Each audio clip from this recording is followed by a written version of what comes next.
Wala kang silbi. Palamunin ka lang sa pamamahay na ito. Isang sampal ng katotohanan ang gumising kay Matilde habang hawak ang malamig na tirang kanin.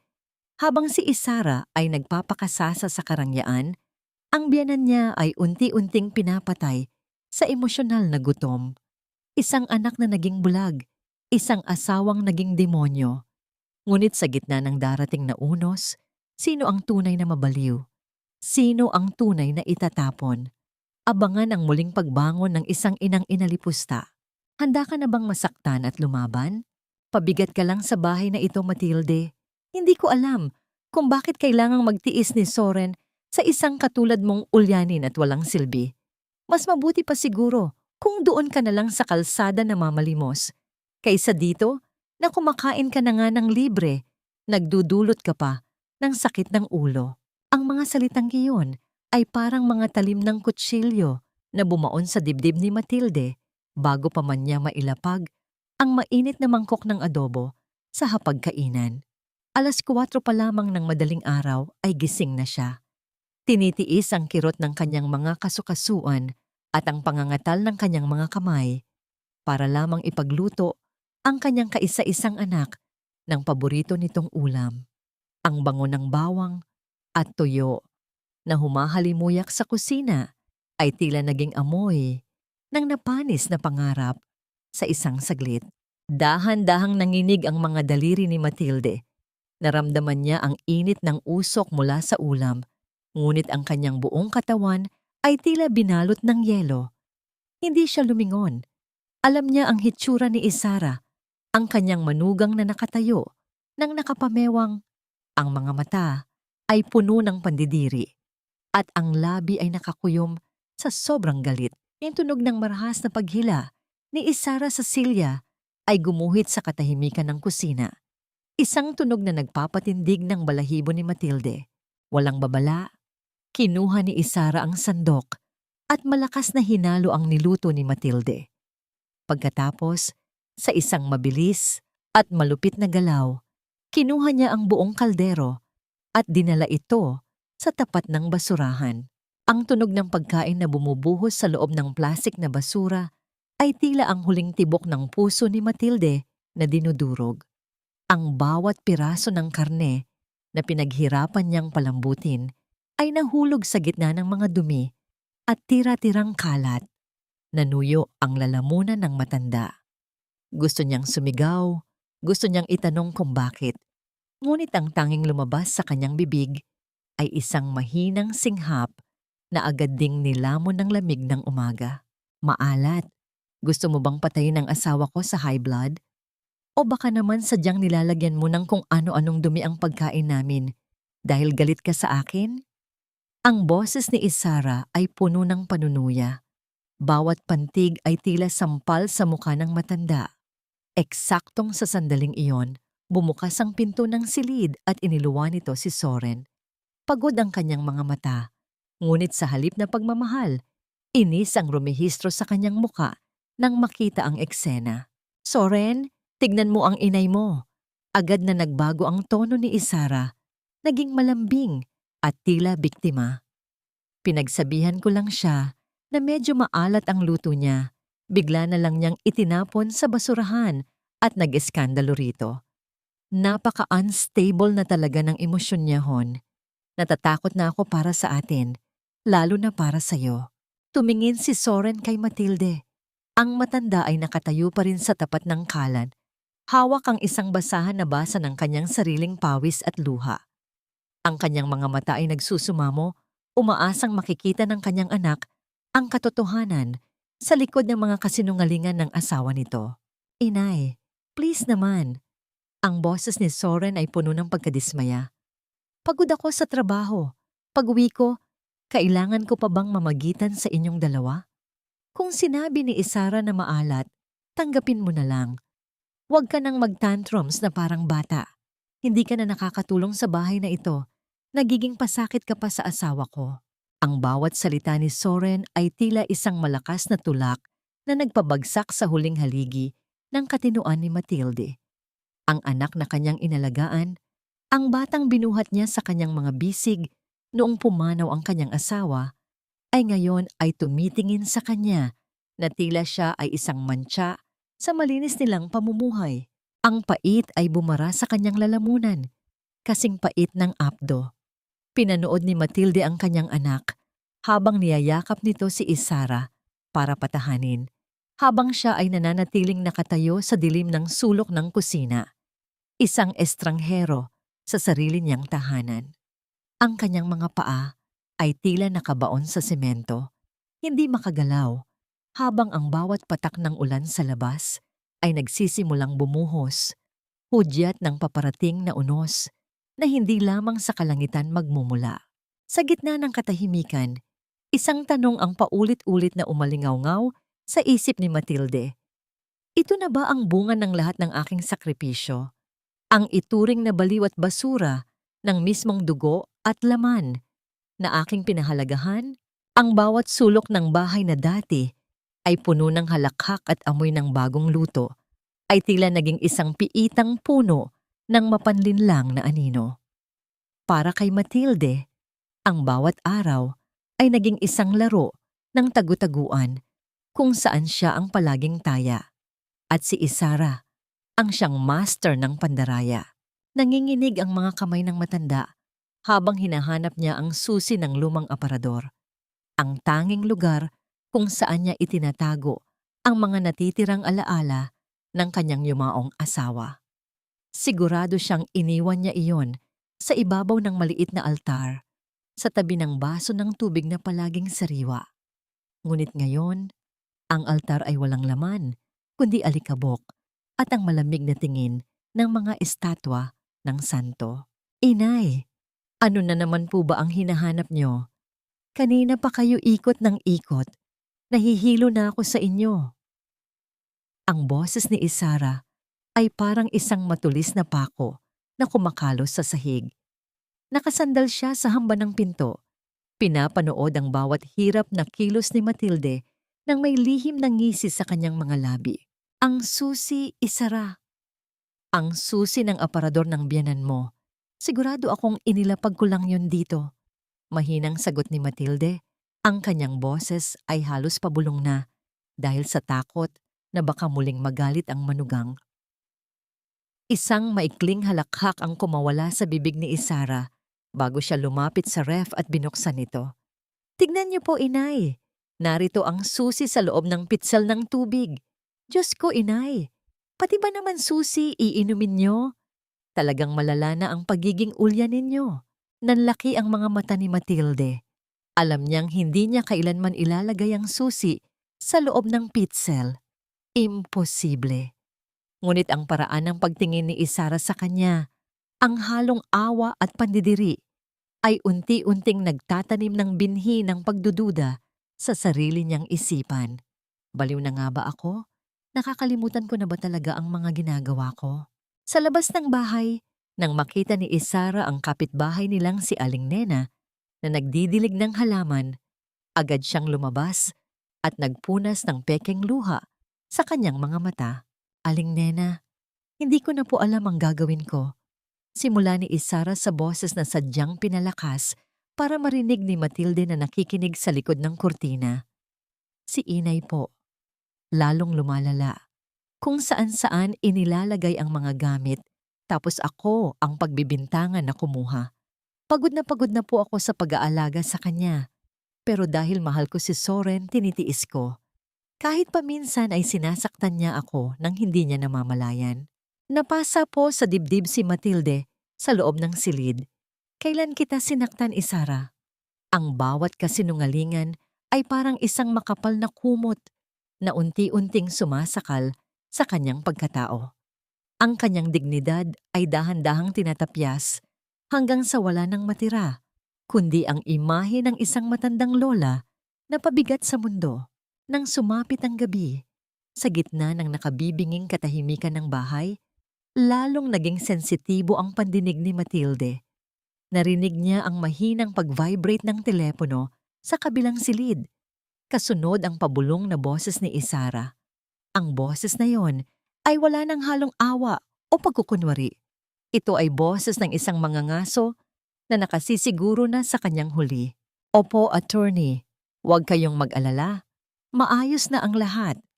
Konting-konti na lang at mapapapirma ko na siya sa deed of sale. Akala ni Soren ay para sa pagpapagamot ng nanay niya ang perang makukuha. Pero alam niyo naman ang plano natin. Bulong ni Isara. Ang kanyang boses ay may halong malupit na kagalakan. Tumigil ang paghinga ni Matilde. Ang bawat salita ay tila isang hatol ng kamatayan para sa lupang pinaghirapan nila ng kanyang asawa sa loob ng 4 na dekada. Ang lupang iyon, ang tanging pamana niya kay Soren, ang tanging bagay na nag-uugnay sa kanila sa kanilang nakaraan. Kailangang matapos ang pirmahan bago lumakas ang bagyo, pagpapatuloy ni Isara.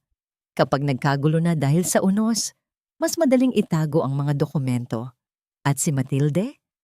Isang pirasong papel na lang ang kailangan at tuluyan na siyang mabubura sa bahay na ito. Napahawak si Matilde sa kanyang dibdib.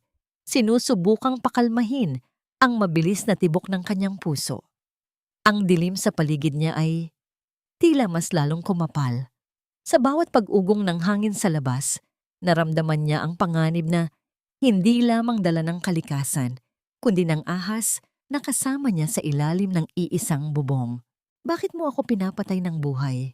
Isara, wala na ba talagang natitirang puwang ang awa sa puso mo para sa isang matandang wala namang ibang ginawa kundi mahalin ang anak mo? Ang tanong na ito ay nanatiling nakakulong sa isipan ni Matilde habang nakatitig siya sa hawakan ng telepono.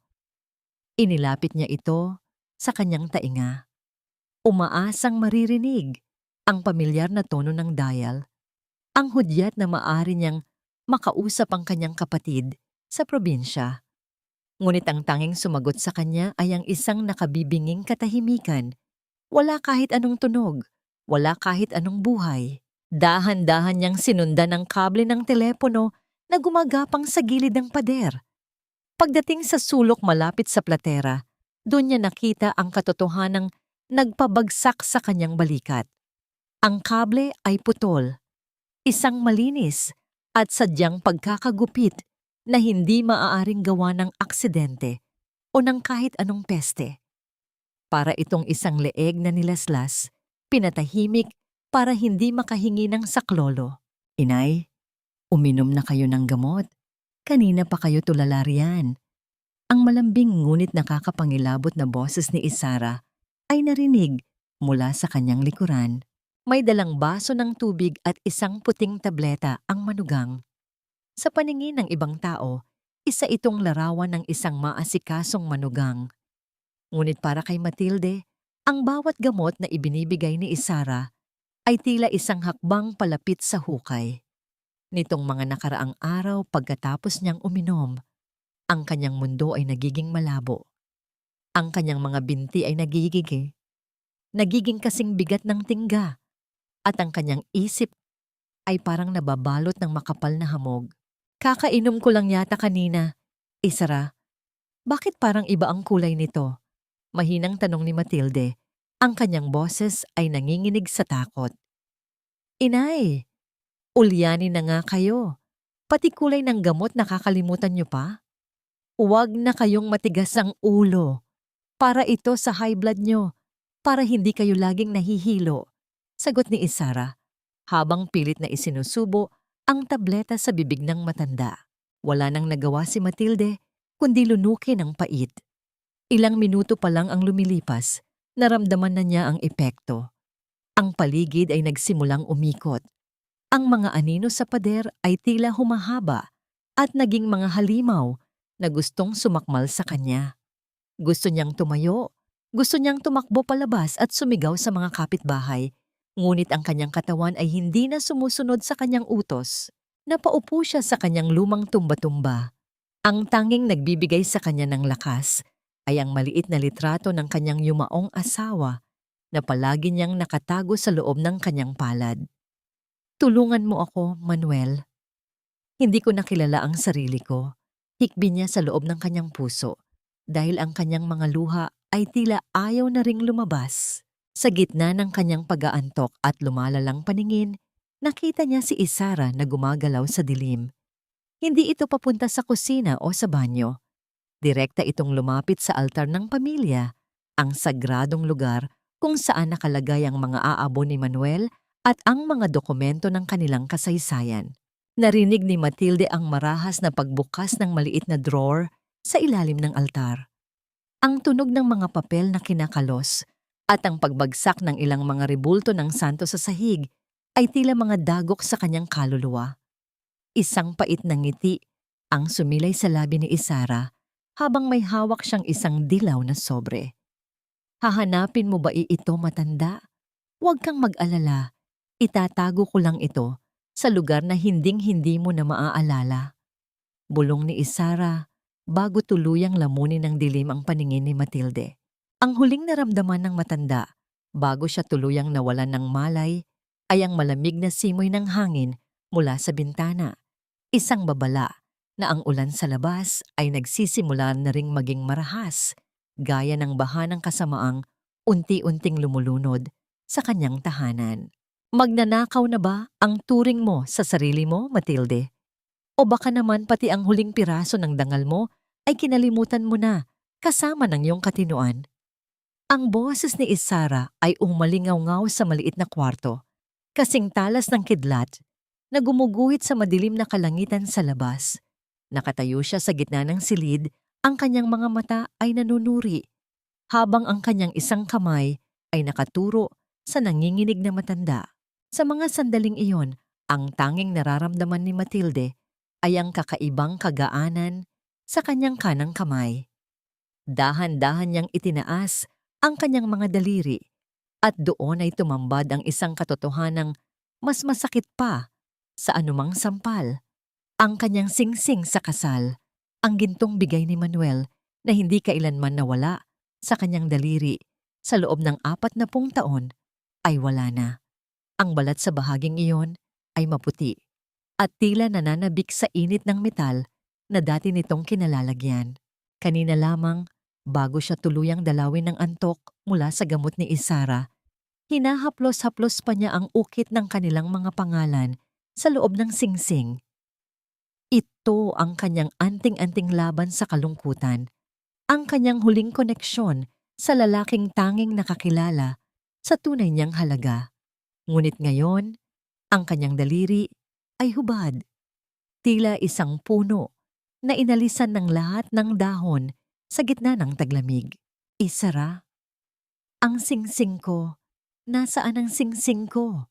Tanong ni Matilde, ang kanyang boses ay nanginginig at puno ng pagsusumamo. Nagsimula siyang maghalughog sa ilalim ng unan, sa gilid ng kama at sa bawat singit ng sahig. Ang kanyang mga kuko ay kumakalos sa kahoy, desperadong mahanap ang tanging kayamanang natitira sa kanya. Huwag kang magmalinis, inay. Kanina pa kita nakikitang parang may itinatago. Wika ni Isara bago niya malakas na tinawag si Soren. Soren, halika rito. Tignan mo ang ginagawa ng nanay mo. Pumasok si Soren sa kwarto. Ang kanyang mga balikat ay nakayuko sa pagod. Ang amoy ng ulan sa kanyang damit ay humalo sa amoy ng takot sa loob ng silid. Ano na naman ba ito, Isara? Gabi na. Kailangan nating magpahinga para sa bagyo bukas. Ang singsing, Soren. Nawawala ang singsing na ginto ni inay. Sinasabi niyang nanakaw daw. Pero kanina ko pa siya nakikitang may isinusuksok sa kanyang bulsa. Baka ibebenta niya para lang may maipambili ng kung ano-anong kaisipan niya. Ang sumbong ni Isara, ang kanyang boses ay puno ng pekeng pag-aalala na hinaluan ng galit. Inay, totoo ba ito? Tanong ni Soren. Ang kanyang tinig ay puno ng hapis at kawalan ng tiwala. Hindi, Soren. Anak, maniwala ka. Hindi ko magagawa iyon. Hikbi ni Matilde. Ngunit bago pa siya makatapos, mabilis na lumapit si Isara at marahas na kinapkapan ang suot niyang lumang cardigan. Isang tunog ng metal na tumama sa sahig ang bumasag sa katahimikan ng gabi. Ang singsing, ang gintong singsing ni Matilde ay nagpagulong-gulong sa sahig bago tumigil sa paanan ni Soren. Ang kislap nito sa ilalim ng bumbilya ay tila isang mapanuyang mata na tumititig sa matanda. Nanigas si Matilde. Alam niyang wala iyon sa kanyang bulsa kanina. Alam niyang may kamay na palihim na naglagay niyon doon habang siya ay nahihimbing sa epekto ng gamot. Ngunit paano niya mapapatunayan ang isang katotohanang walang saksi kundi ang kadiliman? Dahan-dahang pinulot ni Soren ang singsing. Ang kanyang kamay ay nanginginig habang tinitignan ang kanyang ina. Sa mga mata ng kanyang anak, nakita ni Matilde ang isang bagay na mas masakit pa sa kamatayan. Ang pagkapira-piraso ng huling tiwala nito sa kanya. Ang tingin ni Soren ay wala ng bakas ng pagmamahal.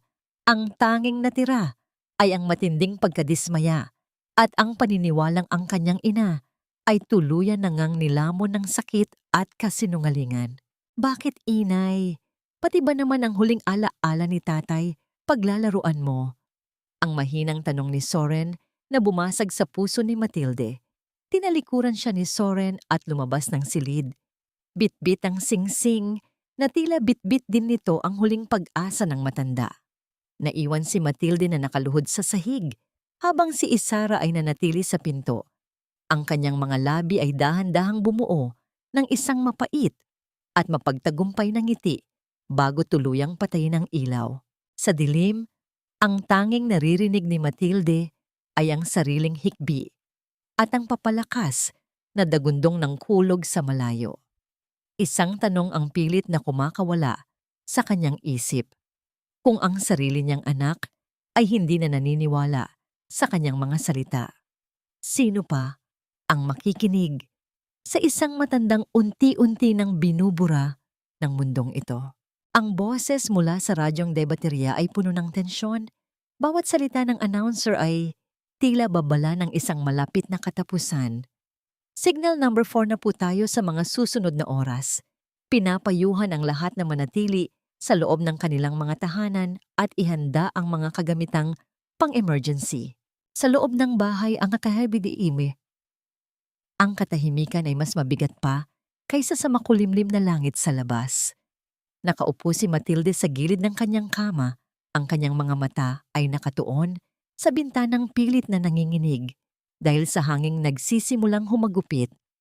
Naramdaman niya ang bawat tibok ng kanyang puso. Mabilis, hindi regular. Tila isang ibong nagpupumiglas sa loob ng isang masikip na hawla. May kung anong mabigat sa kanyang dibdib, isang pakiramdam na ang bagyong darating ay hindi lamang magdadala ng ulan, kundi kikitil din sa kung anuman ang natitirang hininga ng kanyang kaligayahan.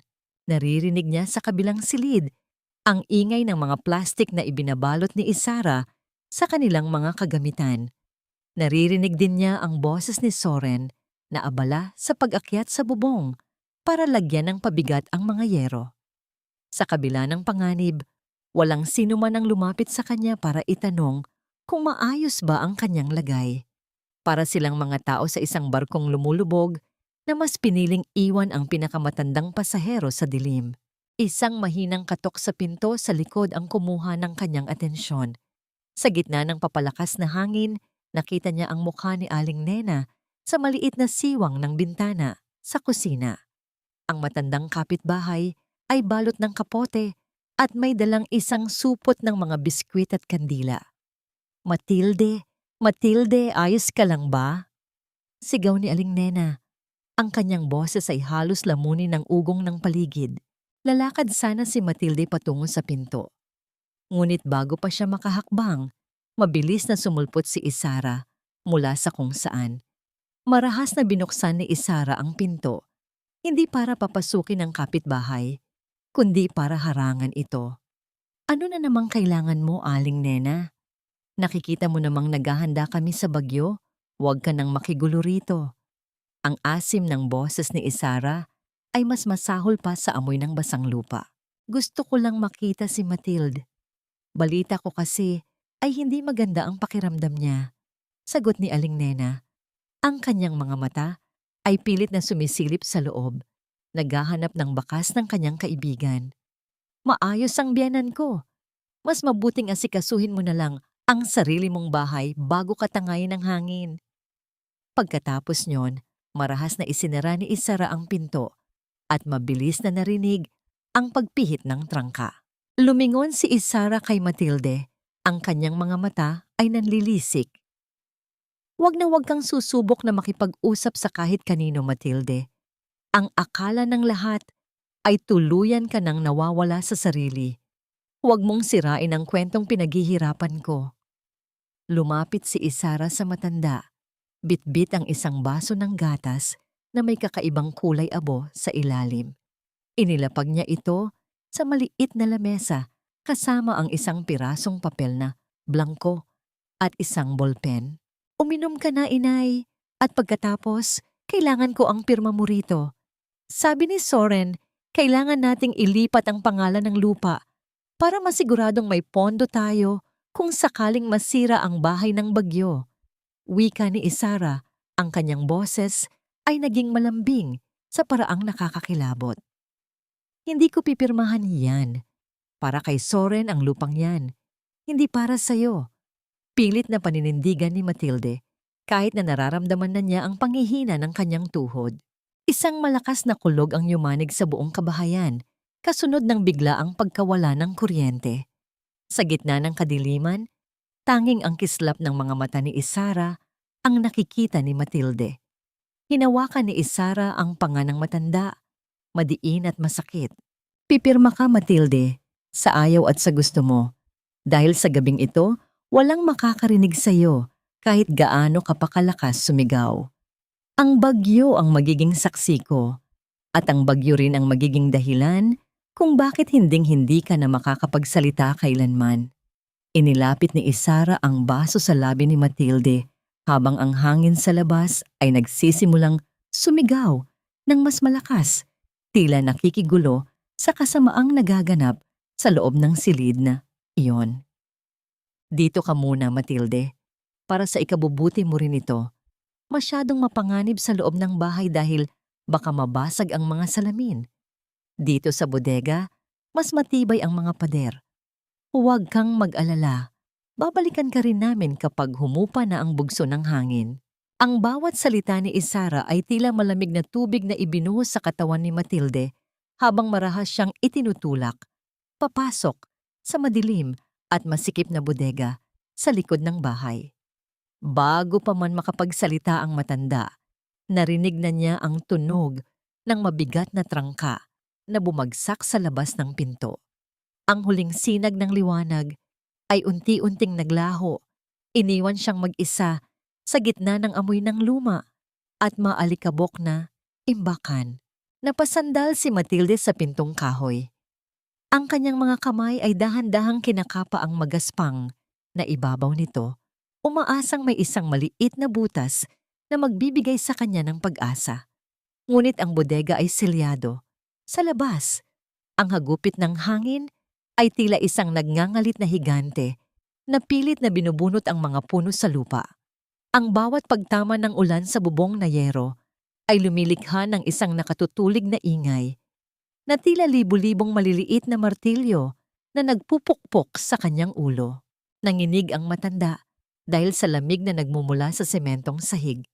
Sa tulong ng maliit na flashlight na palihim niyang naitago sa kanyang bulsa, dahan-dahan niyang nilibot ang paningin. Puno ang bodega ng mga sirang kagamitan, mga lumang gulong, at mga tumpok ng kahoy na panggatong na inipon pa nila ni Manuel nung nabubuhay pa ito. Dahil sa sobrang ginaw, naghahanap si Matilde ng anumang tela na maaring ipambalot sa kanyang katawan. Sinimulan niyang ilipat ang ilang mga tipak ng kahoy sa isang sulok. Sa gitna ng kanyang paghahanap, isang matigas at malamig na bagay ang tumama sa kanyang mga daliri. Hindi ito kahoy, ito ay metal. Dahan-dahan niyang hinila ang bagay na yon mula sa ilalim ng mga anay na kahoy. Isang lumang lata ng biskwit na kinakalawang na ang mga gilid, ngunit maingat, na nakabalot sa isang piraso ng plastik. Sa sandaling mahawakan niya ito, bumalik ang isang alaala. Ang gabi bago pumanaw si Manuel, kung saan sinabi nitong may iniwan siyang lihim na pundasyon para sa kinabukasan ni Soren. Nanginginig ang mga kamay ni Matilde habang pinipilit buksan ang takip ng lata. Nang sa wakas ay bumukas ito, ang amoy ng lumang papel at nakaraan ay sumalubong sa kanya. Sa loob, nakita niya ang mga bagay na nagpadurog sa kanyang puso. Ang unang pares ng sapatos ni Soren noong sanggol pa ito, ang sirang relo ni Manuel, at isang makapal na dilaw na sobre na may nakasulat na, "Para sa aking asawa at anak." Inilabas ni Matilde ang mga papel sa loob ng sobre.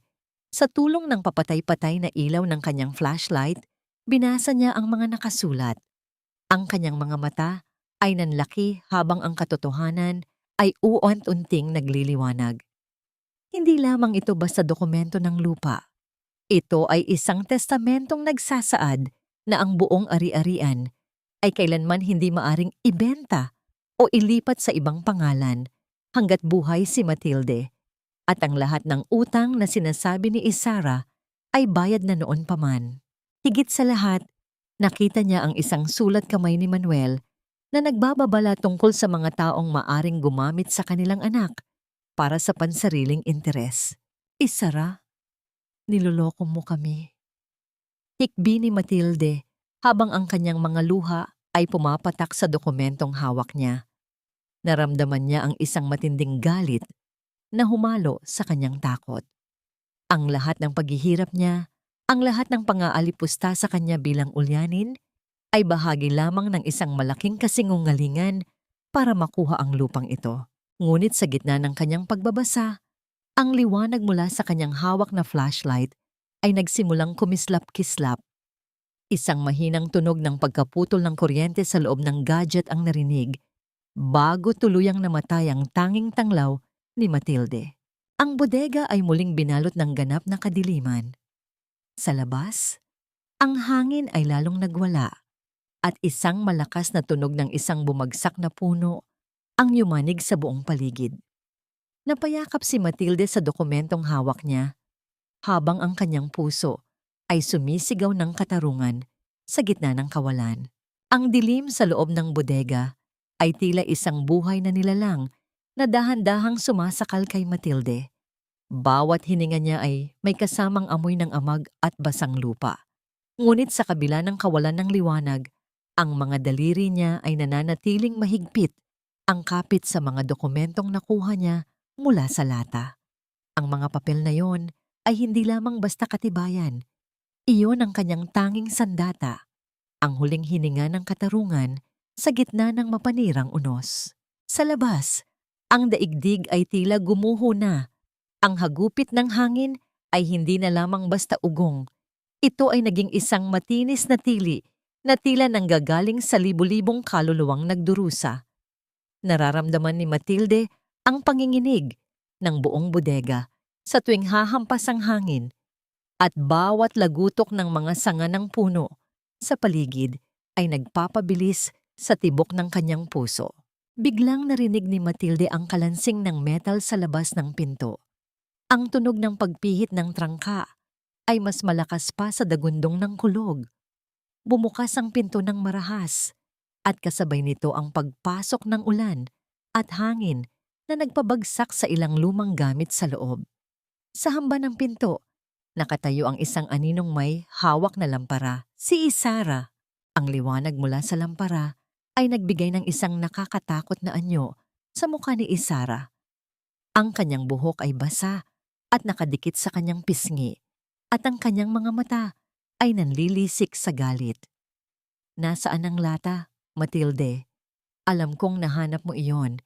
Ibigay mo sa akin ang mga papel na yon kung gusto mo pang makalabas dito ng buhay." Ang boses ni Isara ay halos sumasabay sa bangis ng bagyo. Dahan-dahang tumayo si Matilde mula sa sulok. Sa unang pagkakataon, sa loob ng mahabang panahon, ang kanyang mga tuhod ay hindi nanginig dahil sa takot, kundi dahil sa matinding puot na nag-aalab sa kanyang dibdib. Itinago niya ang mga dokumento sa loob ng kanyang lumang cardigan, malapit sa kanyang puso. "Niloko mo kami, Isara. Alam ko na ang lahat. Walang utang na kailangang bayaran, at ang lupang ito ay kailanman hindi mapapa sa iyo. Ang boses ni Matilde ay hindi na mahina. Ito ay buo, malalim, at puno ng paninindigan. Isang mapait na halakhak ang kumawala kay Isara. Isang tunog na mas nakakapangilabot pa kaysa sa kulog sa labas. Akala mo ba ay may maniniwala sa'yo? Isang matandang ulyanin na kahit sariling pangalan ay hindi na maalala? Kahit ipakita mo pa ang mga papel na yan kay Soren, sasabihin ko lang na nahanap mo yan sa kung saang basurahan at gawa-gawa lang ng iyong isip na may sakit. Humakbang si Isara papasok sa loob ng bodega. Ang bawat galaw niya ay tila isang ahas na naghahanda sa pagsakmal. Ibigay mo sa akin yan. Pasigaw niyang utos bago marahas na sinunggaban ang mga kamay ni Matilde. Nagpumiglas ang matanda. Sa gitna ng labanang yon, ang lampara ni Isara ay nahulog sa sahig, ngunit hindi ito namatay. Ang apoy nito ay sumasayaw, nagbibigay ng mga dambuhalang anino sa pader. Sa isang malakas na tulak ni Isara, bumagsak si Matilde sa tumpok ng mga lumang kahoy. Ang talim ng isang nakausling pako ay gumuhit sa kanyang braso, ngunit hindi niya naramdaman ang hapdi. Ang tanging mahalaga ay ang protektahan ng katotohanan. Wala kang puso, Isara. Anak ang turing ko sa'yo, pero demonyo ang dinala ko sa loob ng bahay namin. Sigaw ni Matilde habang pilit na bumabangon. Tumigil si Isara at tumingin ng diretso sa mga mata ng matanda. Doon, tuluyan na niyang itinapon ang huling maskara ng pagiging mabuting manugang. Ang kanyang mukha ay napuno ng purong kasamaan. Anak, hindi mo ako kailanman naging anak, Matilde. Isa ka lang balakid sa buhay na gusto ko. At ngayong nahanap mo ang mga papel na, yan, mas pinabilis mo lang ang sarili mong katapusan. Lumapit si Isara at madiing hinawakan ng panga ni Matilde. Ang kanyang mga kuko ay bumaon sa balat ng matanda. Ang kanyang boses ay naging isang malamig na bulong na bumasag sa huling pag-asa ng katahimikan. Makinig ka sa akin ng mabuti, matanda. Pagkatapos ng bagyong ito, kapag lumasap na ang araw sa labas, wala nang makakaalala sa'yo. Dahil bukas na bukas din, may darating na mga lalaking de uniforme. Isasakay kanila sa isang puting sasakyan at dadalhin sa isang lugar kung saan ang mga pader ay kasing puti ng iyong buhok. Doon ka na mabubulok, Matilde. Doon ka na mamamatay na mag-isa habang kami ni Soren ay nagpapakasasa sa yamang hinding-hindi mo na muling masisilayan. Isang malakas na hampas ng hangin ang nagtulak sa pinto ng bodega na tila sumasang-ayon sa malupit na hatol ni Isara. Ang matanda ay naiwang nakasalampak sa sahig, habang si Isara ay tumayo ng tuwid. Hawak ang lamparang muling nakuha at tinalikuran ng kanyang biktima. Huwag mo nang sayangin ang boses mo sa pagsigaw, inay. Ang tanging makakarinig sa iyo ay ang unos at wala siyang pakialam sa iyong mga luha. Huling hirit ni Isara bago muling isara ang pinto at iwan si Matilde sa kailaliman ng kawalan. Sa gitna ng kadiliman, hindi sa pamamagitan ng salita, kundi sa isang kilos. Sa kabila ng hapdi ng sugat sa kanyang braso at ang bigat ng banta ni Isara, dahan-dahang inilabas ni Matilde ang munting litrato ni Manuel mula sa kanyang bulsa. Sa gitna ng gulo, hinaplos niya ang mukha ng asawa at idinikit ito sa kanyang noo. Hindi ako susuko, Manuel, para sa anak natin, para sa katotohanan. Patawad, inay, pero para sa ikabubuti mo rin ito. Hindi ko na alam kung sino ang paniniwalaan ko, pero kailangan kong protektahan ang pamilyang sinisimulan namin ni Isara. Ang mga salitang ito ay pabulong lamang na lumabas sa bibig ni Soren habang nakatayo siya sa harap ng pintuan. Hawak ang malamig na susi na tila tumitimbang ng 1 tonelada sa kanyang palad. Sa labas, ang hangin ay humahampas sa mga pader ng bahay, isang marahas na paalala ng kalikasang nagngangalit. Ngunit sa loob ng dibdib ni Soren, may mas malakas na bagyong namumuo. Ang bagyo ng pag-aalinlangan at ang malupit na tungkulin ng isang asawang pilit na binubulag ng pag-ibig. Narinig niya ang mahinang kalos sa kabilang panig ng pinto. Alam niyang nandoon ang kanyang ina, nakaupo sa dilim, marahil ay yakap ang kanyang sarili para labanan ang lamig. Ang bawat buntong hininga ni Matilde na tumatagos sa siwang ng kahoy ay parang isang karayom na tumutusok sa konsensya ni Soren. Naalala niya ang mga hapon noong bata pa siya, kung paano siya kinakantahan ng inay niya ng mga oyayi para lamang siya ay makatulog ng mahimbing sa gitna ng ulan. Ngunit ngayon, ang mga kamay na dati ay nag-uuyaya sa kanya ay siya ring kamay na nagkukulong sa kanyang sariling ina. Hon, tama na yan. Huwag mo nang pahirapan ang sarili mo. Ang malambing na boses ni Isara ay narinig mula sa likuran. Lumapit ang babae at dahan-dahang ipinatong ang kanyang kamay sa balikat ni Soren. Ang kanyang haplos ay tila seda.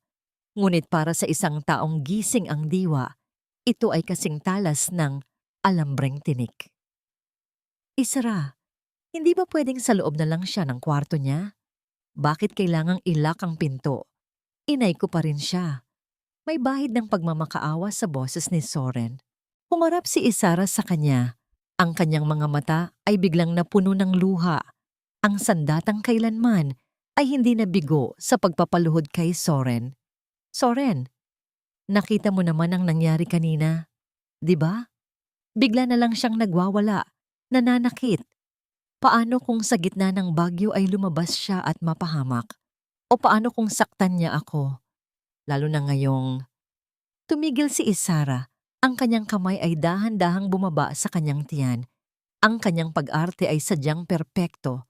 Bawat galaw ay pinag-isipan. Ngayong ano, Isara?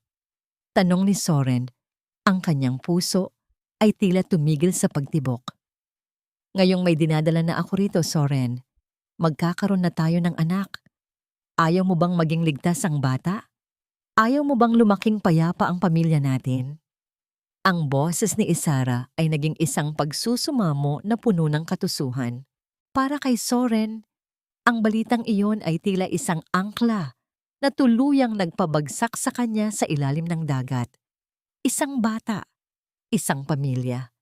Ang pangarap na matagal na niyang hinahangad ay ibinibigay na sa kanya, ngunit ang kapalit ay ang kalayaan ng babaeng nagbigay sa kanya ng buhay. Ang kagalakang naramdaman niya ay mabilis na hinaluan ng isang malalim at madilim na kasalanan. Tumingin muli si Soren sa pinto. Naisip niya ang kanyang ina. Ang ulyanin o na ina na ayon kay Isara ay isang panganib sa kanilang kinabukasan. Sa ilalim ng manipulasyon ni Isara, ang bawat magandang alaala ni Soren kay Matilde ay unti-unting nababura at napapalitan ng imahe ng isang matandang pabigat at mapanganib. Magiging tatay na ako, bulong ni Soren. Ang kanyang paningin ay lumabo. Dahil sa luhang hindi niya mapigilan.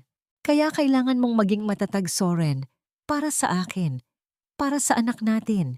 Dagdag ni Isara habang ang isang mapait na ngiti ay sumilay sa kanyang mga labi na hindi nakikita ng asawa.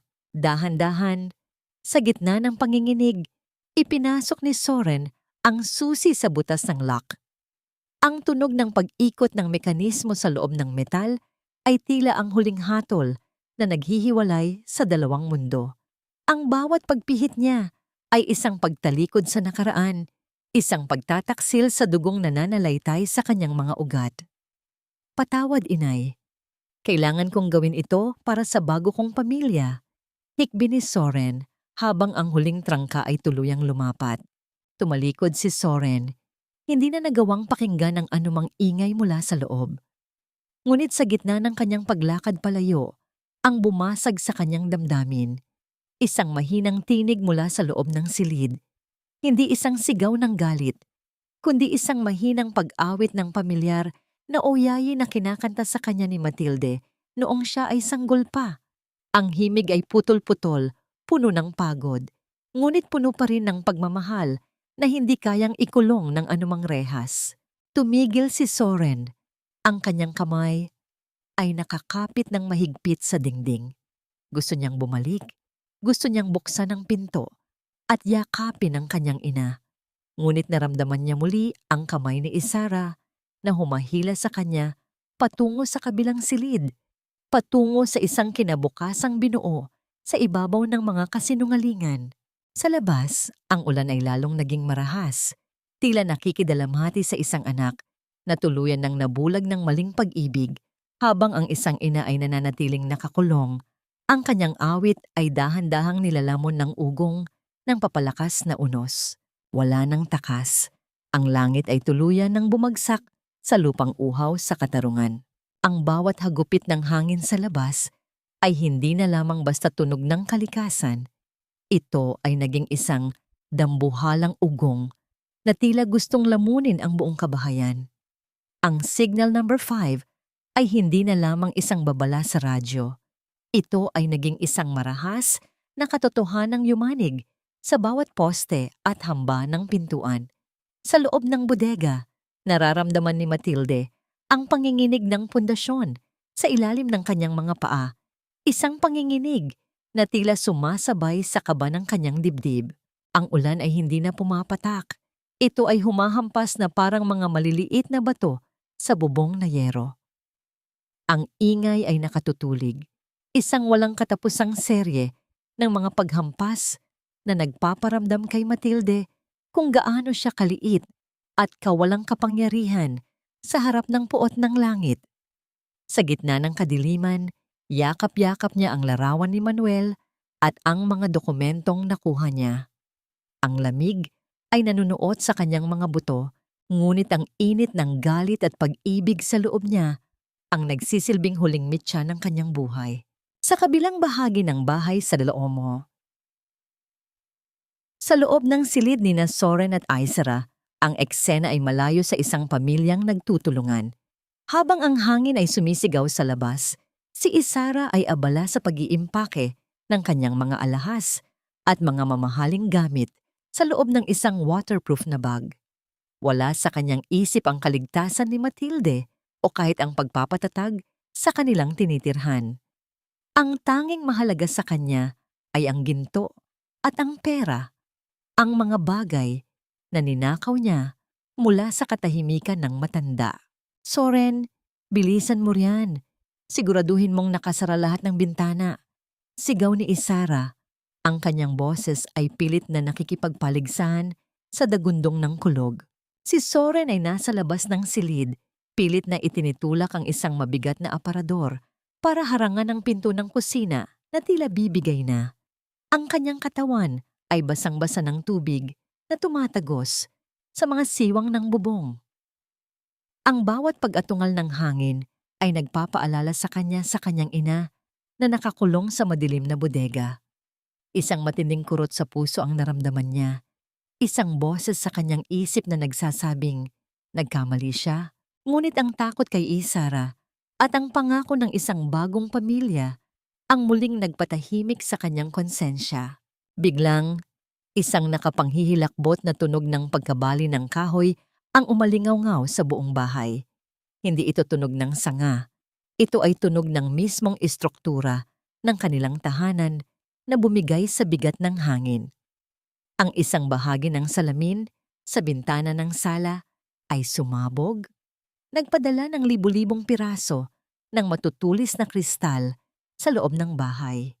Kasunod nito ay ang marahas na pagpasok ng hangin na nagpalipad sa mga kurtina at nagpataob sa mga muebles. Ang bubong! Soren, ang bubong! Tili ni Isara nang makita ang ilang piraso ng yero na unti-unting natatuklap sa itaas, na tila mga papel na hinahablot ng isang di nakikitang kamay. Sa gitna ng kaguluhan, si Matilde ay nagpumiglas na tumayo. Naramdaman niya ang tubig na nagsisimulang pumasok sa loob ng bodega mula sa ilalim ng pinto. Ang baha ay mabilis na tumataas, malamig at maputik. Alam niyang kung mananatili siyang nakakulong doon, ang bodega ang magiging kanyang libingan. Sa tulong ng isang lumang piraso ng bakal, sinimulan niyang hampasin ang lock ng pinto. Bawat hampas niya ay puno ng huling lakas ng isang inang ayaw pang mamatay nang hindi na isisiwalat ang katotohanan. Isang malakas na kidlat ang gumuhit sa langit, nagbigay ng isang sandaling liwanag na nagpakita sa kalagayan ng paligid. Sa sandaling iyon, isang malaking puno ng mangga sa labas ang tuluyang nabuwal. Ang dambuhalang katawan nito ay bumagsak ng direkta sa itaas na bahagi ng kanilang bahay, eksakto sa lugar kung nasaan si Isara. Ang tunog ng pagguho ng semento at pagkayupi ng yero ay sumabog sa pandinig ni Soren. Isang makapal na alikabok at usok ang bumalot sa paligid, habang ang ulan ay patuloy na bumubuhos sa nabuksan na kisame.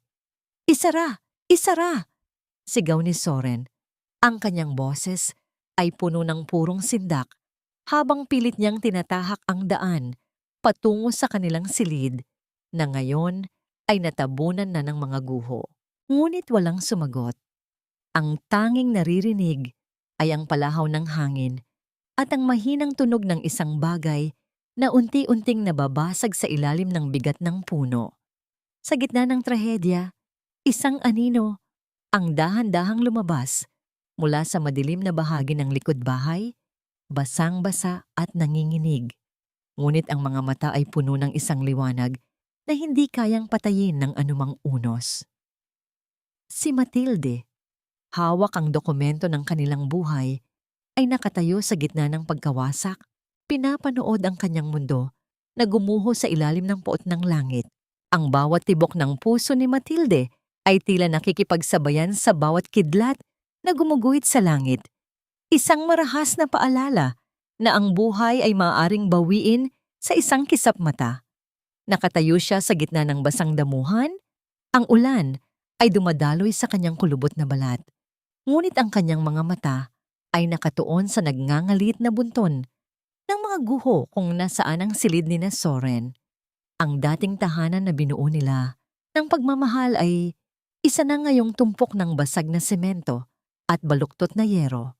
"Isara! Isara! Sumagot ka!" Ang boses ni Soren ay gumuho sa gitna ng ugong ng bagyo. Nakaluhod siya sa putikan, pilit na hinahawi ang malalaking sanga ng puno ng mangga na nakadagan sa kanilang silid. Ang kanyang mga kamay ay duguan na, ang kanyang mga kuko ay tanas na sa pagsubok na iangat ang mabigat na kahoy, ngunit ang bigat ng puno ay tila imposibleng matalo ng isang tao lamang. Sa ilalim ng mga guho, isang mahina at nanginginig na tinig ang narinig. Isang boses na wala na ang dating talas at katusuhan. "Soren, tulungan mo ako. Hindi ako makahinga. Soren." Ang tili ni Isara ay puno ng purong sindak. Ang boses ng isang taong nakaharap na sa sarili niyang kamatayan.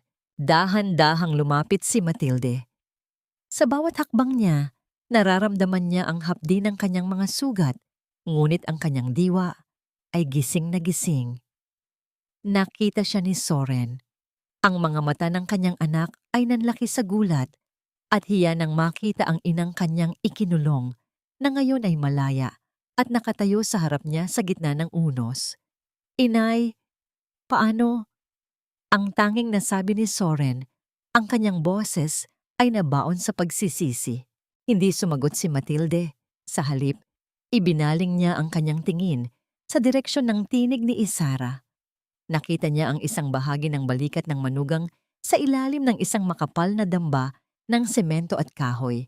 Isang malaking tipak ng kisame ang nakabitin sa itaas nito, na tila anumang oras ay tuluyan ng babagsak para tapusin ang buhay ng babaeng nagpahirap sa kanya. Isang bahagi ng isip ni Matilde ang bumulong. Hayaan mo siya. Ito ang katarungang hinihingi ng langit. Hayaan mong lamunin siya nang guhong siya rin ang gumawa. Ngunit nang makita niya ang panginginig ng mga kamay ni Isara na lumalabas sa ilalim ng dumi, ang puso ng isang ina ay nanaig.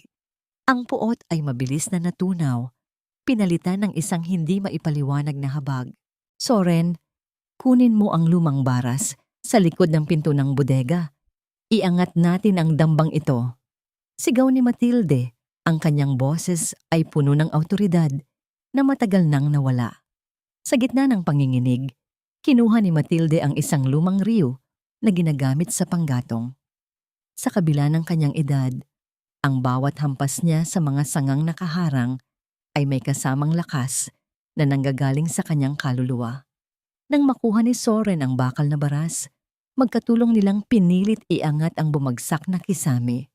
Sa isang huling puwersa, habang ang hangin ay lalong naging marahas, nagawa nilang itulak ang nakadagan kay Isara. Ngunit sa sandaling mahila ni Soren ang kanyang asawa palabas, isang aksidenteng paggalaw ang naganap.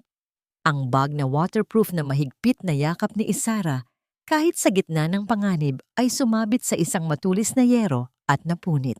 Ang lahat ay tila tumigil sa pag-ikot. Sa gitna ng putik at ulan, ang nilalaman ng bag ni Isara ay tumambad sa paningin ni Soren. Ang gintong singsing ni Matilde, ang mga makakapal na bundle ng pera na galing sa bangko ng matanda, at ang mga huwad na dokumento ng lupa na may pekeng pirma. Lahat ng yon ay nagkalat sa basang lupa. Ang kislap ng ginto sa gitna ng dumi ay tila isang malakas na sampal na gumising sa tulog na katinoan ni Soren. Tumingin si Soren mula sa mga ninakaw na gamit patungo sa kanyang asawa na ngayon ay nanginginig at puno ng sugat. At pagkatapos ay sa kanyang ina na basang-basa, ngunit may hawak na tunay na dokumento sa kanyang dibdib. Ang katotohanan ay hindi na kailangan pang sabihin.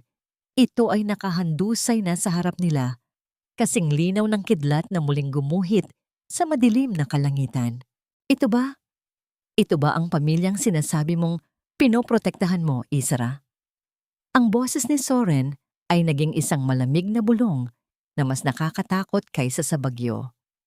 Isang malakas na tunog ng pagguho ng lupa mula sa likurang bahagi ng burol ang muling narinig. Hudyat na ang panganib ay hindi pa tapos. Si Matilde ay nananatiling nakatayo. Ang kanyang mga mata ay puno ng lungkot habang pinapanood ang kanyang anak na unti-unting dinudurog ng katotohanan. Lahat ng ito, lahat ng paninira mo kay inay, para lang sa mga bagay na ito. Ang tinig ni Soren ay gumuho kasing rupok ng pundasyon ng kanilang bahay na ngayon ay nakabaon na sa putik.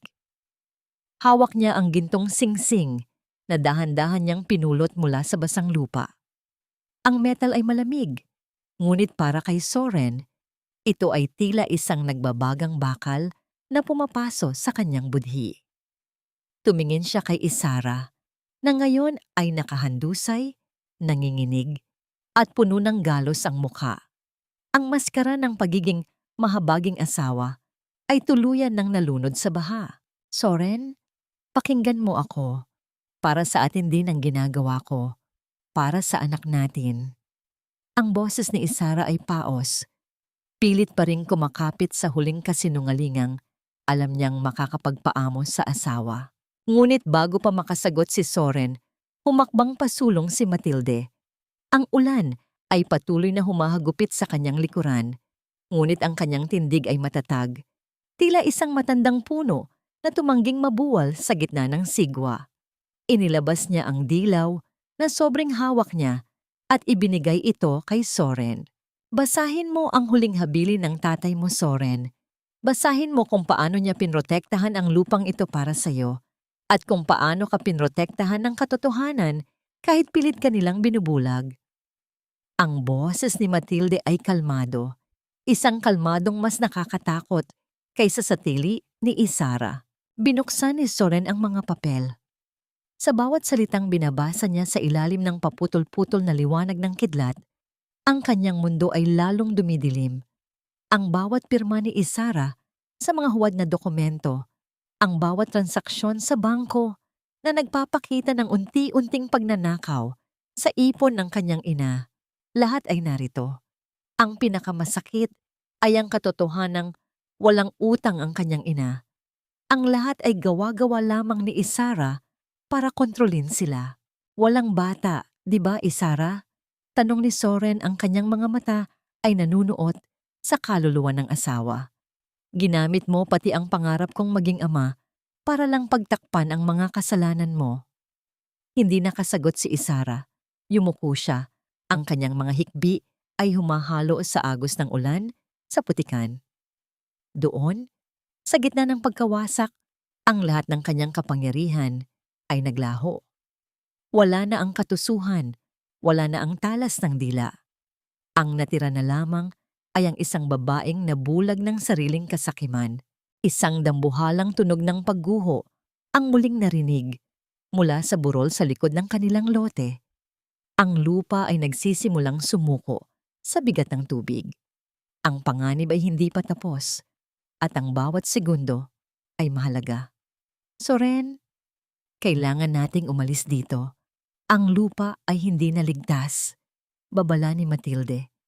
Sa kabila ng lahat ng sakit, sa kabila ng lahat ng pang-aalipusta, lumapit siya kay Isara. Dahan-dahan niyang inabot ang kanyang kamay sa manugang na nagtangkang sumira sa kanyang buhay. Inay, bakit? Bulong ni Soren, hindi makapaniwala sa nakikita. Pinagtangkaan niyang kunin ang lahat sa atin. Ikunulong kanya sa dilim. Dahil kung hahayaan ko siyang mamatay dito, Soren, magiging katulad lang din ako niya. Isang taong walang puwang ang awa sa puso. Sagot ni Matilde, ang katarungan ay nasa kamay na ng batas, pero ang buhay niya ay nasa kamay natin ngayon. Tulungan mo ako. Ang isang inang inapi ay naging tagapagligtas ng kanyang kaaway. Sa gitna ng putik at panganib, binuhat ni Soren si Isara. Habang si Matilde ay nauna sa paglalakad, bit-bit ang mga dokumentong magbabalik ng kanilang dangal. Habang papalayo sila sa gumuguhong bahay, nilingon ni Matilde ang kanyang tahanan. Sa huling pagkakataon, nakita niya ang pagbagsak ng huling haligi ng bodega, ang lugar kung saan siya ikinulong sa dilim. Kasabay ng pagbagsak niyon ay ang paglaya ng kanyang kaluluwa mula sa takot. Anong klaseng anak ako, inay? Bakit mas pinili kong bulagin ang sarili ko habang unti-unti niyo nang iniinda ang hapdi ng bawat sugat? Ang boses ni Soren ay gumuho sa gitna ng maliit na kapilya ng baryo kung saan sila pansamantalang sumilong mula sa bagsik ng bagyo. Ang liwanag ng isang pirasong kandila ay sumasayaw sa gitna ng kadiliman, nagbibigay ng mahahabang anino sa mga pader na gawa sa semento. Sa bawat patak ng ulan na tumatama sa bubong, tila may isang mabigat na martilyo na pumupukpok sa budhi ni Soren. Nakatingin siya sa mga kamay ng kanyang ina, ang mga kamay na may mga pasa mula sa pagkakalak sa bodega, ang mga daliring tadtad ng sugat dahil sa pagtulong sa kanya na iangat ang mga guho para iligtas ang taong nagpahamak dito. Walang imik si Matilde. Kinuha niya ang isang tuyong bimpo mula sa kanyang lumang bag at dahan-dahang sinimulang patuyuin ang buhok ni Soren. Ang bawat haplos niya ay puno ng isang uri ng pagmamahal na hindi kayang burahin ng anumang pagkakamali. Para kay Matilde, kahit gaano pa katanda ang kanyang anak, ito pa rin ang maliit na batang kailangan niyang protektahan sa gitna ng ulan. Ang kanyang katahimikan ay hindi dahil sa galit, kundi dahil sa isang lalim ng pag-unawa na tanging isang ina lamang ang nakakaalam. Sa isang sulok ng kapilya, nakaupo si Isara. Balot siya ng isang makapal na kumot, ngunit ang kanyang panginginig ay hindi dahil sa lamig. Ang kanyang mga mata ay nakatuon sa sahig, umiiwas sa anumang tingin mula sa mag-ina. Ang waterproof na bag na dati niyang niyayakap ay nakabukas na sa kanyang tabi. Wala nang silbi ang mga nakaw na ginto at pera dahil ang lahat ng yon ay naging saksi na sa kanyang pagbagsak. Soren, please let's talk. Mag-usap tayo ng maayos kapag tumigil na ang ulan. Ang boses ni Isara ay nanginginig. Pilit pa ring humahanap ng siwang para makalusot. Masyado ka lang nabibigla sa mga nakita mo. May paliwanag ako sa lahat ng yan. Yung mga papel. Baka itinanim lang yan ni Aling Nena o nung mga taong gustong sumira sa atin. Dahan-dahang tumayo si Soren. Ang kanyang paglakad patungo kay Isara ay mabagal. Bawat hakbang ay may kasamang bigat ng isang desisyong matagal na niyang dapat ginawa. Huminto siya sa harap ng kanyang asawa. Hindi galit ang makikita sa kanyang mga mata, kundi isang malalim na pagod. Ang pagod ng isang taong tuluyan nang nagising mula sa isang masamang panaginip. Wag na, Isara.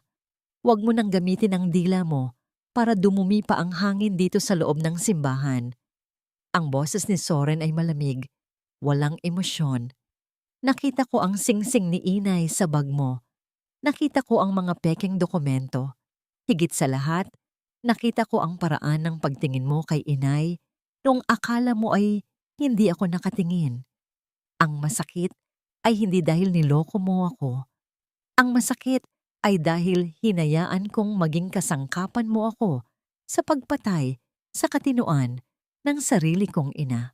Soren, paano ang anak natin? Paano ang pamilyang sinasabi ko sa'yo? Muling pagmamakaawa ni Isara, pilit na hinahawakan ang kamay ni Soren. Inalis ni Soren ang kanyang kamay nang may dahan-dahan, ngunit may pinalidad. Alam nating dalawa ang katotohanan, Isara, walang bata. Isang malaking kasinungalingan lang ang lahat para makuha mo ang lupang ito. Ginamit mo ang pinakasagradong bagay sa mundo para lang sa pera. Lumapit si Matilde at hinawakan ang balikat ni Soren. Sa kabila ng lahat, tumingin siya kay Isara. Walang bakas ng paghihiganti sa kanyang mukha. Isara, nanalangin ako na sana ay maging totoo ang sinasabi mong apo. Handa akong tanggapin ka muli kung naging tapat ka lang.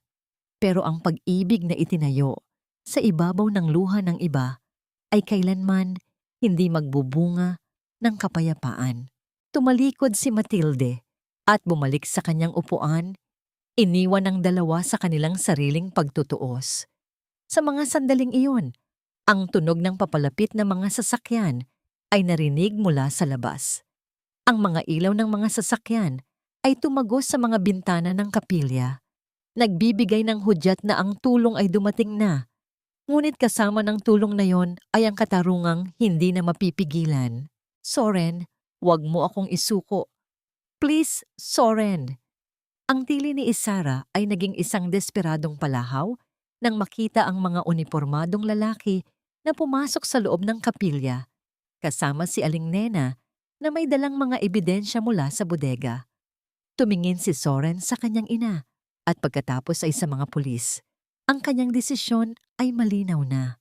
Ang bawat salita niya ay tila isang huling hiling para sa kapatawaran. Gawin niyo po ang kailangan niyong gawin. Tapos na ang pananahimik ko. Sa gitna ng kaguluhan ng pag-aresto kay Isara, ang tanging nanatiling kalmado ay si Matilde. Hawak niya ang rosaryong luma. Ang kanyang mga labi ay gumagalaw sa isang tahimik na panalangin. Ang bagyo sa labas ay nagsisimula nang humupa, ngunit ang tunay na katarungan ay kasisimula pa lamang gumuhit sa abot-tanaw. Ngunit sa gitna ng pag-alis ng mga pulis bit-bit si Isara, isang malakas na tunog ng pagguho ng lupa ang muling narinig mula sa dako ng kanilang lupain. Isang malaking bahagi ng burol ang tuluyang bumigay. Nilalamon ang natitirang bahagi ng kanilang dating bahay. Napatingin si Matilde sa labas. Ang kanyang tahanan ay wala na. Ang lahat ng kagamitang pinaghirapan nila ay nakabaon na sa putik.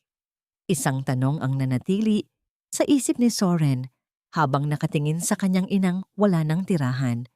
Saan sila pupunta ngayon?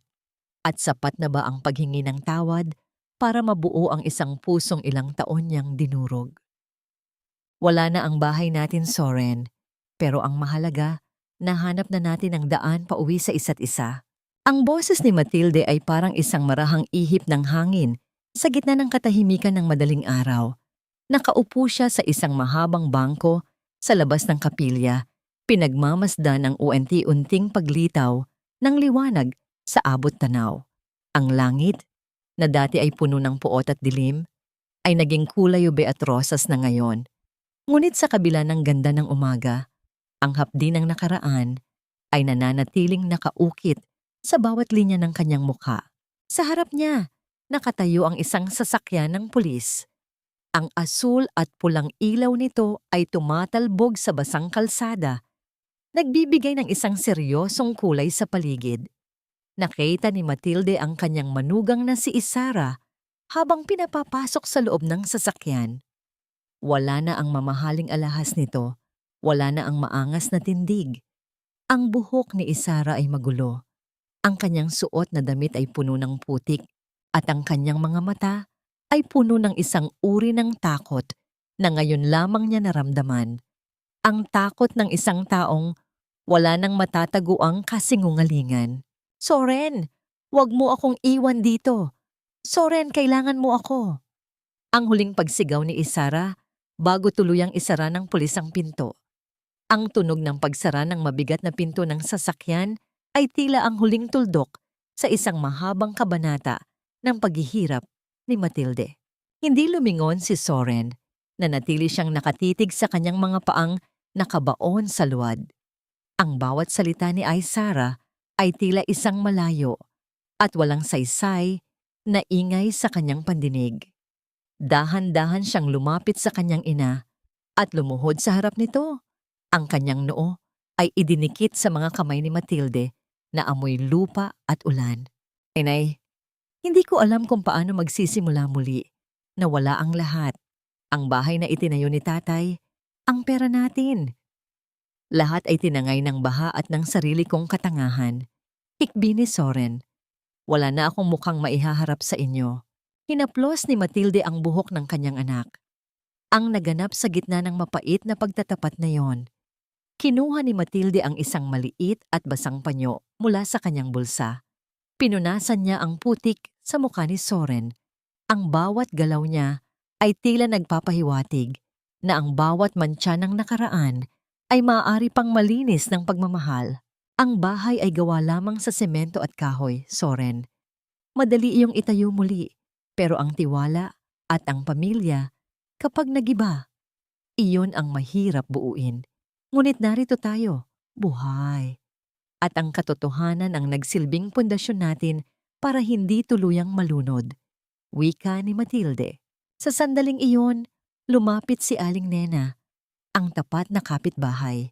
May dala siyang isang plastik na bag na puno ng mga dokumentong nakuha mula sa mga guho ng bodega bago ito tuluyang lamunin ng lupa. Matilde, Soren, may nakita ang mga rescuer kanina habang nililinis isang dulo ng lote nyo. Isang lumang vault na bakal. Mukhang ito yung vault ni Manuel na akala natin ay nawala na noon pa man. Binuksan ni Soren ang vault sa tulong ng mga awtoridad. Sa loob, hindi lamang mga papeles ang naroon. May isang selyadong sobre na may petsang 1 linggo bago mamatay ang kanyang ama. Nakapaloob dito ang isang insurance policy na hindi alam ni Isara at isang lihim na savings account na sadyang inilaan ni Manuel para sa pagtanda ni Matilde. Ang halaga nito ay higit pa sa sapat para magsimula silang muli at makapagpatayo ng isang mas matibay na tahanan. Ngunit sa gitna ng ligaya ng pag-asang yon, isang malakas na tunog ng sirena ng ambulansya ang narinig mula sa direksyon kung saan dinala si Isara. Isang mabilis na balita ang dumating mula sa radyo ng mga pulis. Ang sasakyang kinalalagyan ni Isara ay nadula sa isang mapanganib na bahagi ng kalsada na nasira ng landslide. Tumayo si Soren, ang kanyang mukha ay napuno ng takot. Sa kabila ng lahat, si Isara ay naging bahagi pa rin ng kanyang buhay. Tumingin siya kay Matilde, naghahanap ng kasagutan sa mga mata ng kanyang ina. Inay, ang aksidente. Kailangan nating malaman kung ano ang nangyari. Bulong ni Soren. Tumingin si Matilde sa malayo. Sa direksyon kung saan ang kalsada ay tila nilalamon ng nagngangalit na putik at gumuho na lupa.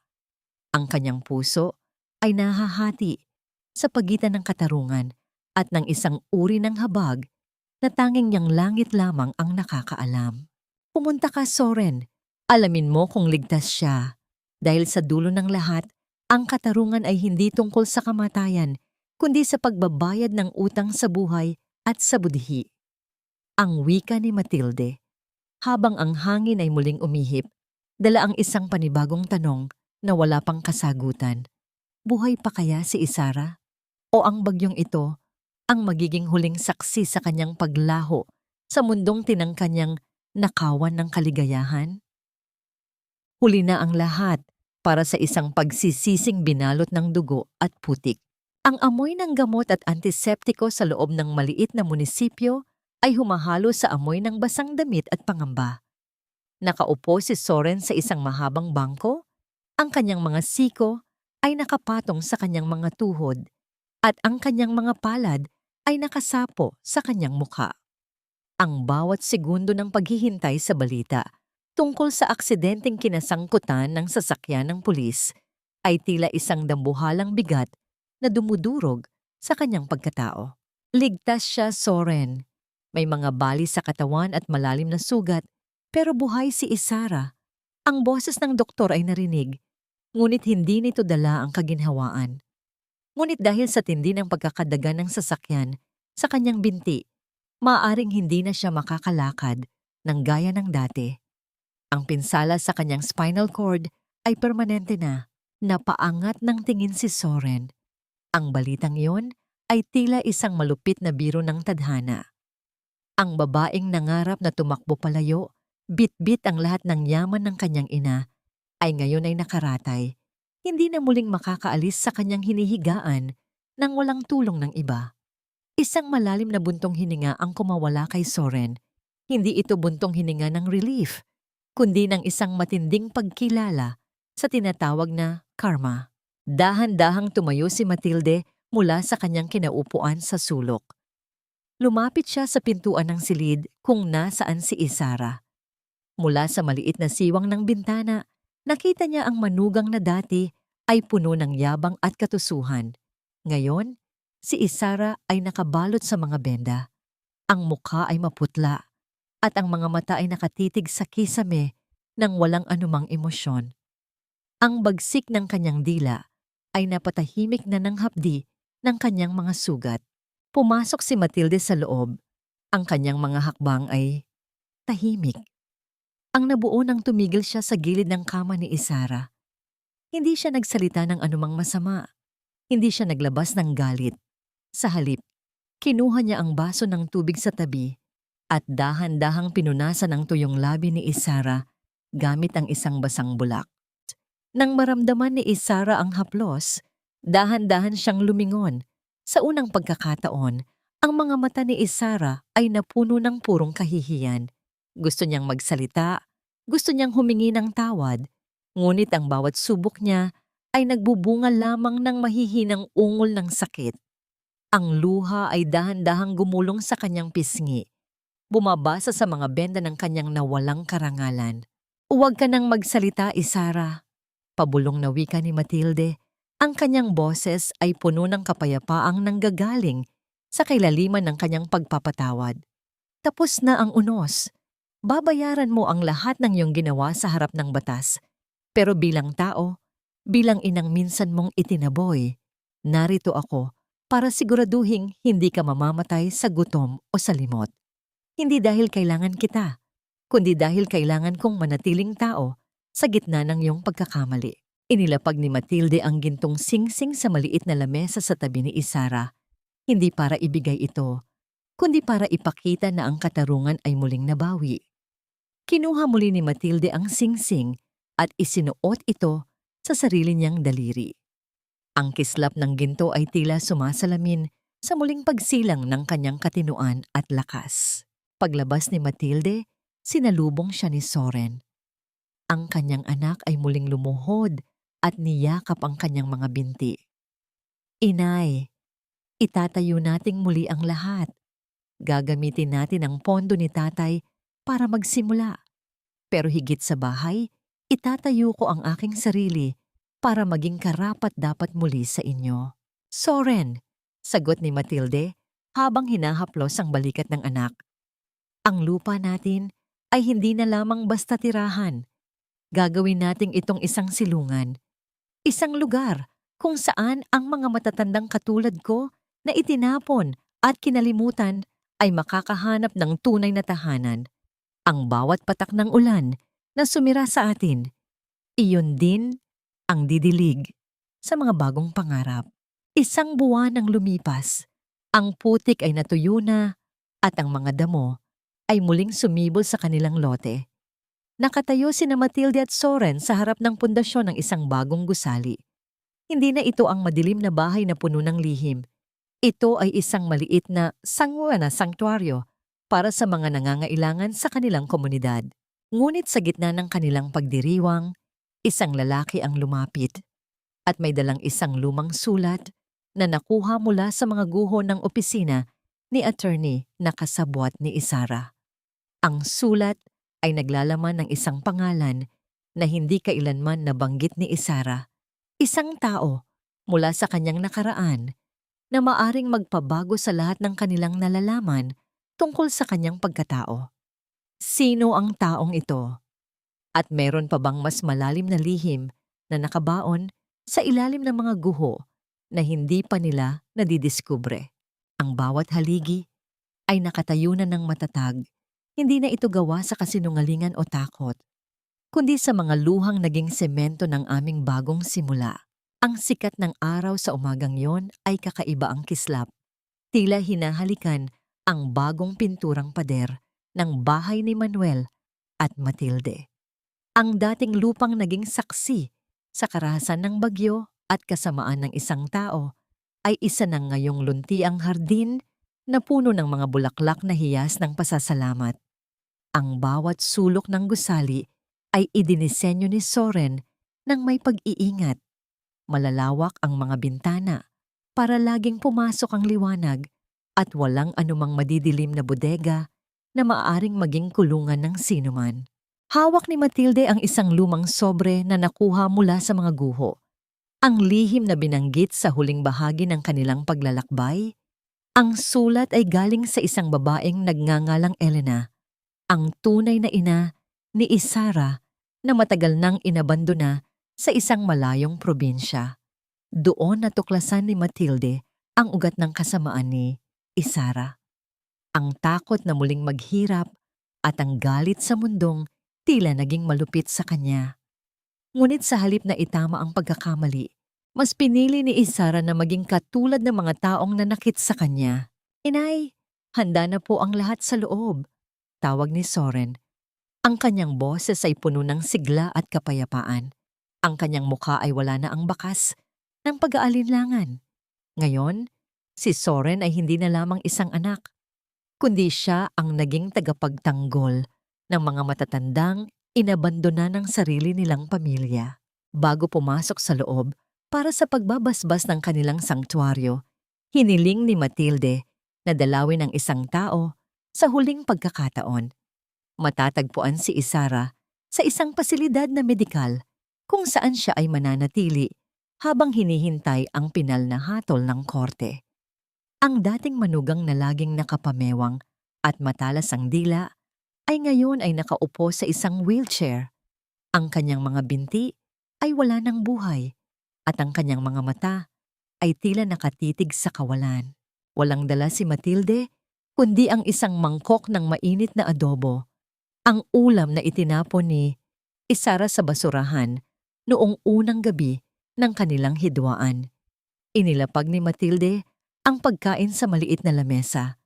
Ang bango ng bawang at tuyo ay muling humalimuyak, ngunit sa pagkakataong ito, wala nang halong pait.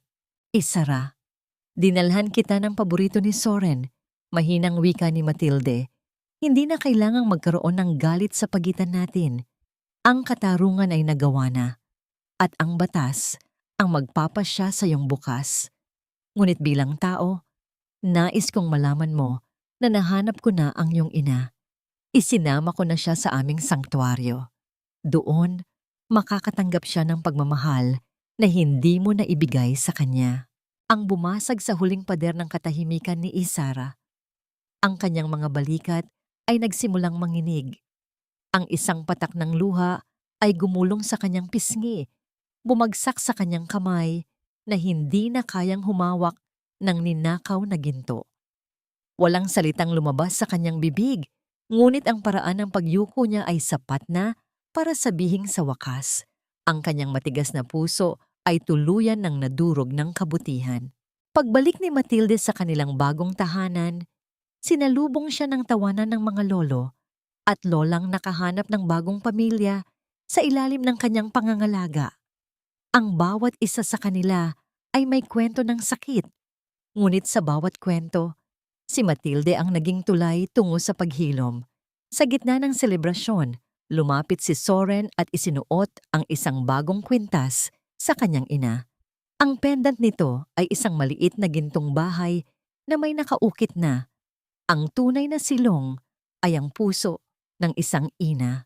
Patawad sa lahat, inay, at salamat sa hindi pagsuko sa akin. Bulong ni Soren bago hinalikan ang noo ng kanyang ina. Tumingin si Matilde sa abot tanaw. Ang langit ay asul na asul, wala nang bakas ng nagdaang bagyo. Ang kanyang gintong singsing sa kasal ay kumikinang sa ilalim ng araw, isang simbolo ng kanyang tagumpay laban sa dilim. Naramdaman niya ang presensya ni Manuel sa kanyang tabi. Tila bumubulong na tapos na ang laban at ang kanilang lupain ay naging ganap na banal na dahil sa pagpapatawad. Ang bawat patak ng ulan noon ay naging hamog na ngayon na nagbibigay buhay sa mga halaman. Sa dulo ng lahat, natutunan ni Matilde na ang pinakamalakas na lakas sa mundo ay hindi ang puot o ang ganti, kundi ang kakayahan ng isang pusong magmahal muli pagkatapos nitong mawasak ng paulit-ulit. Ang kwento ni Matilde ay hindi lamang tungkol sa isang matandang inalipusta. Ito ay ang kwento ng isang inang naging liwanag sa gitna ng unos at ang kanyang liwanag ay hinding-hindi na muling mamamatay. Ang katahimikan pagkatapos ng isang malakas na bagyo ay hindi nangangahulugang tapos na ang lahat. Ito ay hudyat lamang na ang bawat sugat ay nagsisimula na sa kanyang dahan-dahang paghilom. Sa bawat paglubog ng araw sa likod ng mga burol, nananatiling nakaupo si Matilde sa kanyang paboritong tumba-tumba sa balkonahe ng bahay ni Manuel at Matilde. Ang tunog ng mga kuliglig sa paligid ay tila isang malambing na orkestra na sumasaliw sa katahimikan ng gabi. Ang hangin na humahaplos sa kanyang muka ay wala na ang bagsik ng nakaraan.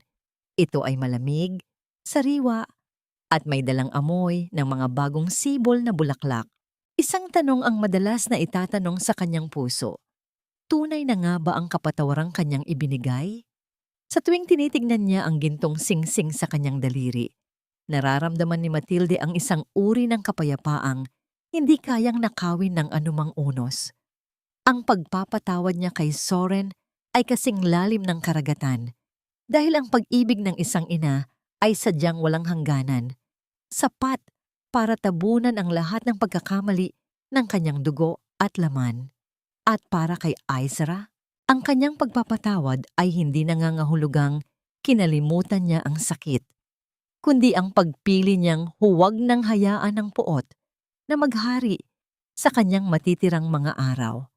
Ang katarungan ay nasa kamay na ng batas at ang kanyang budhi ay malaya na sa bigat ng paghihiganti. Si Soren ay nananatiling nasa kanyang tabi, hindi na bilang isang anak na bulag, kundi bilang isang lalaking natutong tumingin gamit ang kanyang puso.